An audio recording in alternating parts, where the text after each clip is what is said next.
ओम शांति। आज 9 अगस्त 2024 के बाबा के अनमोल मधुर महावाक्य सुनेंगे। आज की मुरली में बाबा ने बहुत सुंदर बात सुनाई है कि ब्रह्मा बाबा की भ्रुकुटी में सतगुरु विराजमान है। तो इसीलिए ये ब्रह्मा बाबा की भ्रुकुटी है सतगुरु का दरबार, जहां बैठ करके बाबा हर बच्चों को ज्ञान देते हैं। इसलिए सदगति के लिए, और सदगति तभी होती है जब पतित से पावन बनते हैं। तो इसीलिए बाबा कहे, दुनिया में भी कहते हैं गुरु का दरबार, वहां सतगुरु का दरबार नहीं कहेंगे, क्योंकि सतगुरु का दरबार तो एक ही है, और वह इस पुरुषोत्तम संगम युग पर ही हम सभी बच्चे अनुभव करते हैं। तो सतगुरु के दरबार में क्या करते हैं? बाबा कहे, इस समय तुम प्रकृति और माया के गुलाम बन गए हैं, तो उस गुलामी से सतगुरु आकर के हमें छुड़ाते हैं। इस समय माया और प्रकृति दोनों ही तंग करते हैं, कभी तूफान, कभी फैमिन, कभी क्या। और बाबा कहे, फिर तुम ऐसे मालिक बन जाते हो जो सारी प्रकृति तुम्हारी गुलाम बन जाती है और माया का वार ही नहीं होगा। सारे संसार से माया समाप्त हो जाएगी। तो सुनते हैं आज के बाबा के अनमोल मधुर महावाक्य। ओम शांति। मीठे बच्चे, ये ब्रह्मा है सतगुरु की दरबार। इस भ्रुकुटी में सतगुरु विराजमान है, वही तुम बच्चों की सदगति करते हैं। आज की मुरली से प्रश्न है, बाप अपने बच्चों को किस गुलामी से छुड़ाने आए हैं? उत्तर है, इस समय सभी बच्चे प्रकृति और माया के गुलाम बन गए हैं। बाप अभी इस गुलामी से छुड़ाते हैं। अभी माया और प्रकृति दोनों ही तंग करते हैं, कभी तूफान, कभी फैमिन है। फिर तुम ऐसे मालिक बन जाते हो जो सारी प्रकृति तुम्हारी गुलाम रहती है। माया का वार भी नहीं होता। आधा कल्प तक न प्रकृति परेशान करती, न माया आ सकती है। ओम शांति। मीठे मीठे रूहानी बच्चे समझते हैं कि सुप्रीम बाप भी है, सुप्रीम शिक्षक भी है। वह विश्व के आदि मध्यांत का राज समझाते हैं। फिर सुप्रीम गुरु भी है, सुप्रीम टीचर आकर के आदि मध्यांत का राज समझाते हैं। फिर वही सुप्रीम सतगुरु भी है। तो यह हो गई सतगुरु की दरबार। दरबार होती है ना, गुरु की दरबार, वह है सिर्फ गुरु की, सतगुरु है नहीं। श्री श्री 108 कहलाएंगे, सतगुरु लिखा हुआ नहीं होगा। वह लोग सिर्फ गुरु ही कहते हैं, क्योंकि सब सदगति में है। एक सतगुरु मिलता है तो बाकी सब गुरुओं का नाम खलास हो जाता है। सुप्रीम हुआ सब गुरुओं का गुरु है। सुप्रीम कौन है? सब गुरुओं का गुरु। जैसे पतियों का पति कहते हैं ना, सबसे ऊंच होने के कारण ऐसे कहते हैं।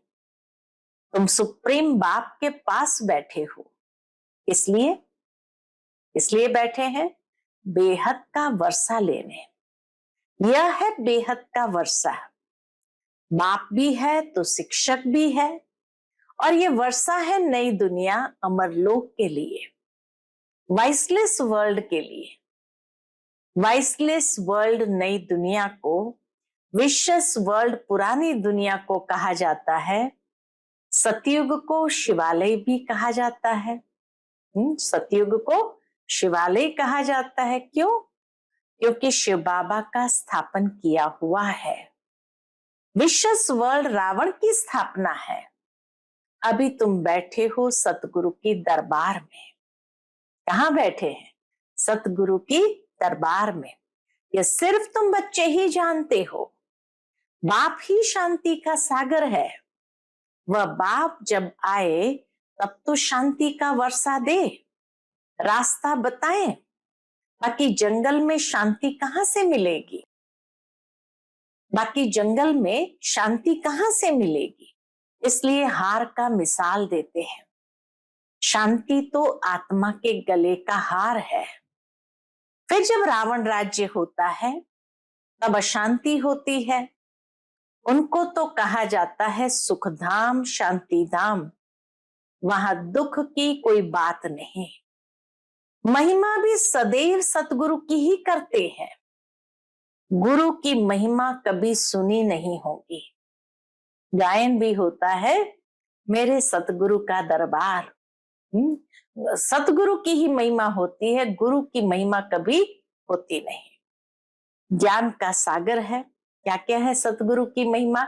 वही ज्ञान का सागर है, वह एक ही बाप है। ऐसे कभी गुरु की महिमा सुनी है? ज्ञान के सागर के रूप में उसकी महिमा नहीं सुनते हैं। नहीं, वह गुरु लोग जगत के पतित पावन हो सकते हैं, न उनको पतित पावन कहेंगे। वह तो एक ही निराकार बेहद के बड़े बाबा को कहा जाता है। तुम अभी संगम युग पर खड़े हो। एक तरफ है पतित पुरानी दुनिया, दूसरे तरफ है पावन नई दुनिया। पतित दुनिया में गुरु तो ढेर है। आगे तुमको इस संगम युग का पता नहीं था, अब बाप ने समझाया है। यह है पुरुषोत्तम संगम युग। इसके बाद फिर सतयुग आना है। चक्र फिरता रहता है। ये बुद्धि में याद रहना चाहिए। चक्र बुद्धि में याद रहना चाहिए। हम सब भाई भाई है, तो बेहद के बाप से वर्षा जरूर मिलता है। ये कोई को भी पता नहीं है। कितने बड़े बड़े पोजीशन वाले मनुष्य है, परंतु जानते कुछ नहीं। कितना बाबा नशा चढ़ाता है। बड़े बड़े पोजीशन वाले नहीं जानते, वो चीज बाबा ने हम सबको समझाई है।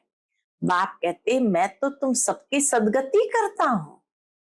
अभी तुम सेंसिबल बने हो, पहले तो कुछ भी पता नहीं था। इन देवताओं के आगे जाकर तुम कहते थे हम सेंसलेस है, हमारे में कोई गुण नहीं है, आप तरस करो। अब ये देवताओं के चित्र तरस करेंगे क्या? बाबा कहे ये देवताओं के चित्र तरस करेंगे क्या? ये जानते ही नहीं। रहम दिल कौन है? कहते भी है ओ गॉड फादर रहम करो।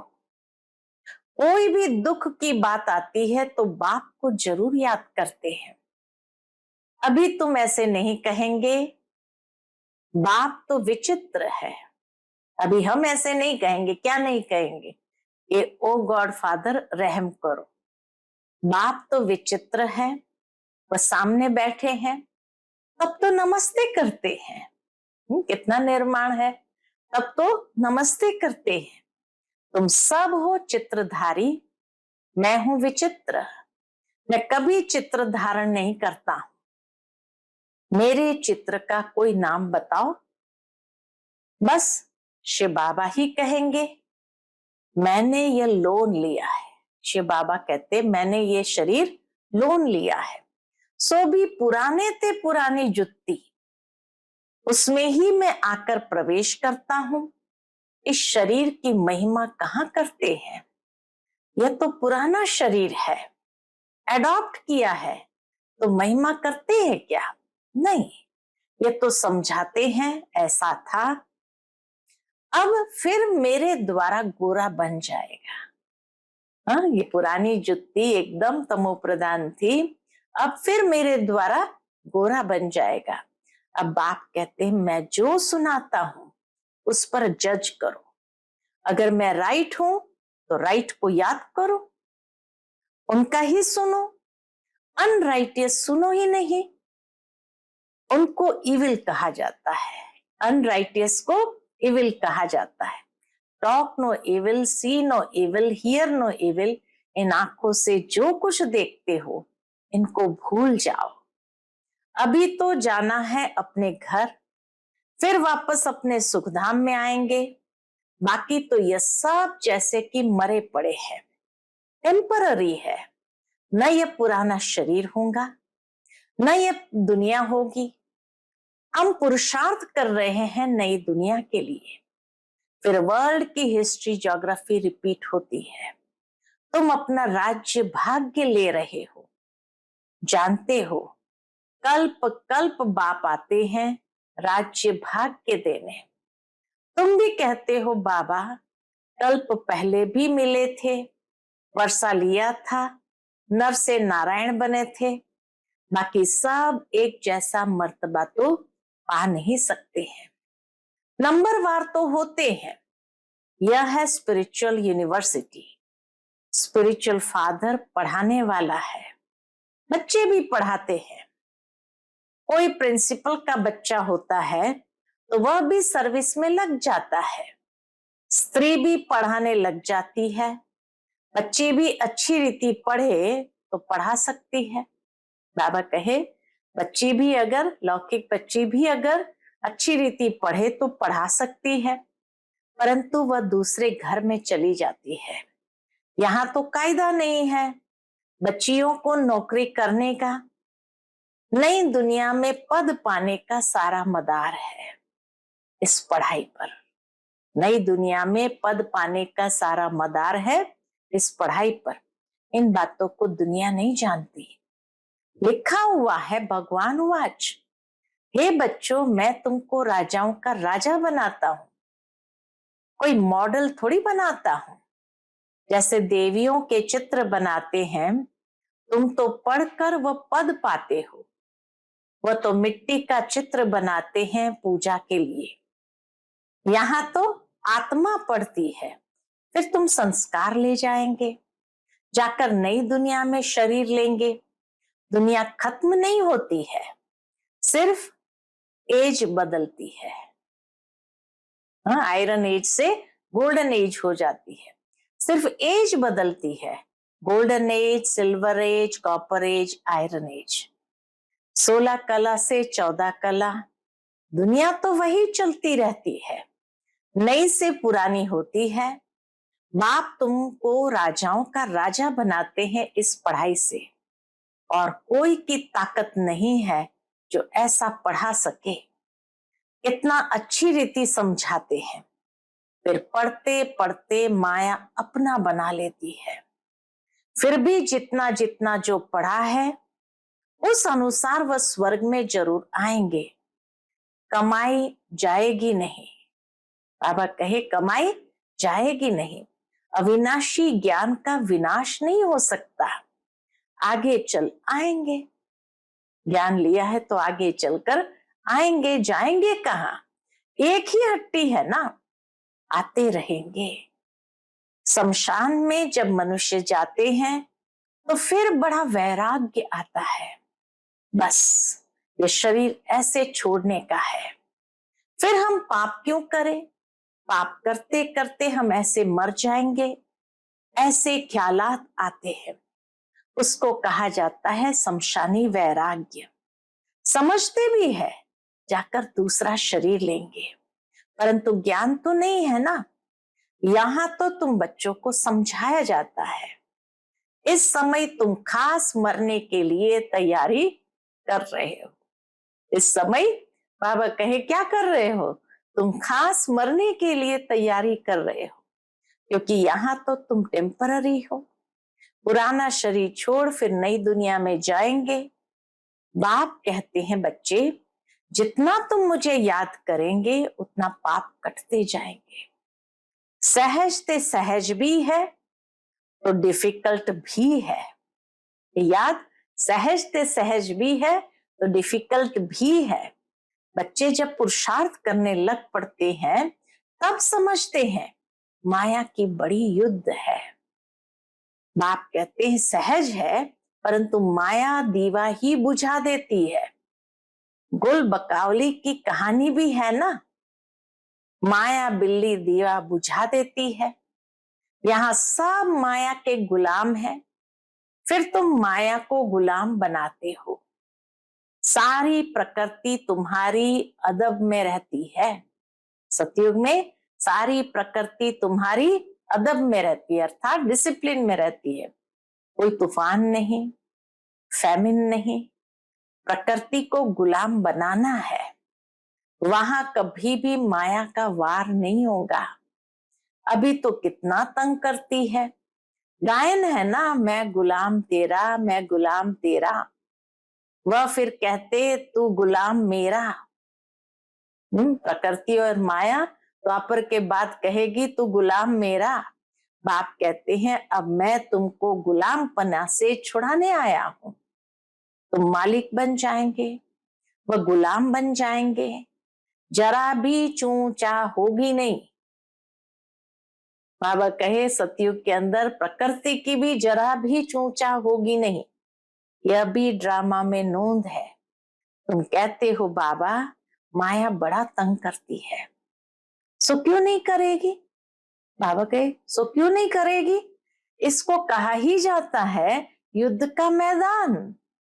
माया को गुलाम बनाने के लिए तुम कोशिश करते हो तो माया भी पछाड़ती है।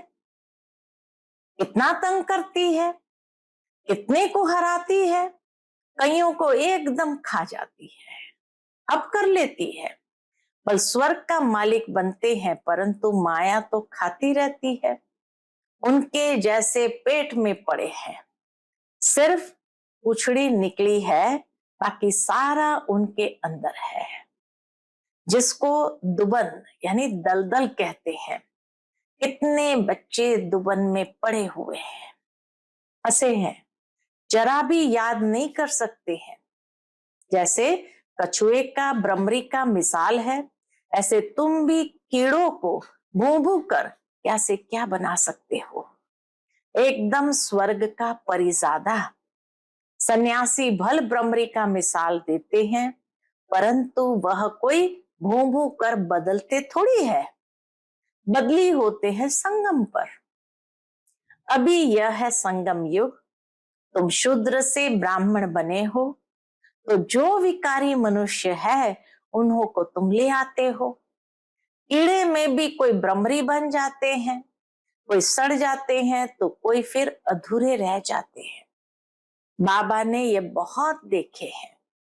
यहाँ भी कोई अच्छी रीति पढ़ते हैं, ज्ञान के पंख जम जाते हैं, कोई को आधा में ही माया पकड़ लेती है, तो कच्चे ही रह जाते हैं। तो यह मिसाल भी अभी के है। वंडर है ना, भ्रमरी कीड़े को ले आकर आप समान बनाए। ये एक ही है जो आप समान बनाते हैं। दूसरा सर्प का मिसाल देते हैं सन्यासी लोग। एक तो भ्रमरी का मिसाल देते, दूसरा सर्प का मिसाल देते हैं। सतयुग में बस एक खाल छोड़ दूसरा ले लेते हैं, झट साक्षात्कार होता है। अब शरीर छोड़ने वाले हैं, आत्मा निकल दूसरे गर्भ महल में बैठती है। यह भी एक मिसाल देते हैं, गर्भ महल में बैठा था, उनको बाहर निकलने दिल नहीं होती थी। गर्भ महल से बाहर निकलने दिल नहीं होती थी, फिर भी बाहर आना तो है ही जरूर। अभी तुम बच्चे हो संगम युग पर, ज्ञान से ऐसे पुरुषोत्तम बनते हो। भक्ति तो जन्म जन्मांतर की, तो जिन्होंने जास्ती भक्ति की है वही आकर नंबरवार पुरुषार्थ अनुसार पद पाएंगे। अभी तुम्हारी बुद्धि में सारा ज्ञान है, बाकी शास्त्रों का ज्ञान कोई ज्ञान नहीं है, वह तो है भक्ति। उनसे कोई सदगति नहीं होती। कथाएं हैं, सदगति माना वापस घर जाना। घर में कोई जाता नहीं। बाप खुद कहते हैं मेरे साथ कोई मिलता नहीं। पढ़ाने वाला साथ ले जाने वाला भी चाहिए ना। बाप को कितना ख्याल रहता है, 5000 वर्ष में बाप एक ही बार आकर पढ़ाते हैं। तुम घड़ी घड़ी भूल जाते हो कि हम आत्मा है। ये एकदम पक्का कर लो, हम आत्माओं को बाप पढ़ाने आए हैं। इसको कहा जाता है स्पिरिचुअल नॉलेज। इसको कहा जाता है स्पिरिचुअल नॉलेज। सुप्रीम रूह, हम रूहों को नॉलेज देते हैं। संस्कार भी आत्मा में रहते हैं। शरीर तो खत्म हो जाता है, आत्मा अविनाशी है। तो यह ब्रह्मा की भ्रुकुटी है। क्या क्या बताया आरंभ में बाबा ने? ये ब्रह्मा की भ्रुकुटी है, सतगुरु का दरबार। ये इस आत्मा का भी दरबार है। इसीलिए लौकिक में ब्रह्मा बाबा अपनी दरबार लगाते थे। ये हे आत्मन, अपने मन मंत्री से पूछो तो सही कि आज उसके सारे कर्मचारी यानी कर्मेंद्रियां ठीक कार्य करती रही। तो इसी तरह ब्रह्मा बाबा अपना दरबार लगाते थे। तो इसीलिए बाबा कहे ये सतगुरु का दरबार भी है, तो ये इस आत्मा का भी दरबार है। फिर सतगुरु ने भी आकर इनमें प्रवेश किया है। इसको रथ भी कहते हैं, दरबार भी कहते हैं।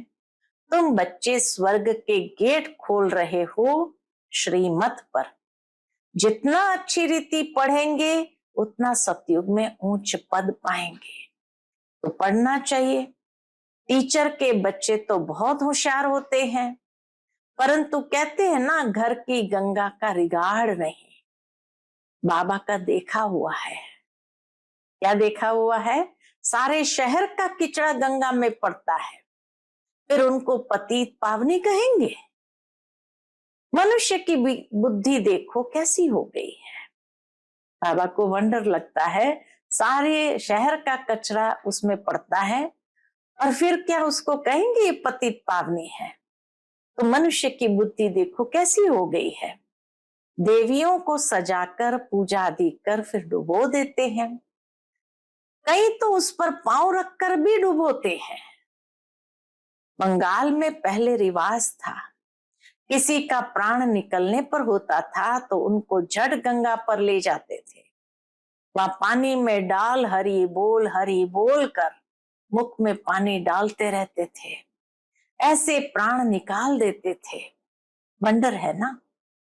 अभी तुम बच्चों की बुद्धि में चढ़ाई उतराई का पूरा ज्ञान है, नंबरवार पुरुषार्थ अनुसार। बाबा कहे चढ़ाई और उतराई का पूरा ज्ञान है, लेकिन नंबरवार पुरुषार्थ अनुसार। अच्छा, मीठे मीठे सिकेल दे बच्चों प्रति माता पिता बाप दादा का याद प्यार और गुड मॉर्निंग। रूहानी बाप की रूहानी बच्चों को नमस्ते। हम सभी रूहानी बच्चों की रूहानी माता पिता बाप दादा को याद प्यार, गुड मॉर्निंग और नमस्ते नमस्ते। शुक्रिया बाबा, शुक्रिया। आज की मुरली से धारणा के लिए मुख्य सार है। पहली पॉइंट, बाप जो सुनाते हैं वही सुनना है और जज करना है कि राइट क्या है। राइट को ही याद करना है। अनराइटियस बात को न सुनना है, न बोलना है, न देखना है। Hear no evil, see no evil, talk no evil. दूसरी पॉइंट, पढ़ाई अच्छी रीति पढ़कर अपने को राजाओं का राजा बनाना है। इस पुराने शरीर और पुरानी दुनिया में अपने को टेम्पररी समझना है। आज का बाप दादा का मधुर वरदान हम बच्चों के प्रति है, एकाग्रता की शक्ति से परवश स्थिति को परिवर्तन करने वाले अधिकारी आत्मा भव। एकाग्रता की शक्ति से परवश स्थिति को परिवर्तन करने वाले अधिकारी आत्मा भव। ब्राह्मण अर्थात अधिकारी आत्मा कभी किसी के परवश नहीं हो सकती। अपने कमजोर स्वभाव संस्कार के वश भी नहीं, क्योंकि स्वभाव अर्थात स्व प्रति और सर्व के प्रति आत्मिक भाव है। तो कमजोर स्वभाव के वश नहीं हो सकते और अनादि आदि संस्कारों की स्मृति से कमजोर संस्कार भी सहज परिवर्तन हो जाते हैं। एकाग्रता की शक्ति परवश स्थिति को परिवर्तन कर मालिकपन की स्थिति की सीट पर सेट कर देती है। आज का स्लोगन है, क्रोध ज्ञानी तो आत्मा के लिए महाशत्रु है। क्रोध ज्ञानी तो आत्मा के लिए महाशत्रु है। इसीलिए बाबा कहे तुम्हें क्रोध पर जीत जरूर प्राप्त करनी है। अच्छा, ओम शांति।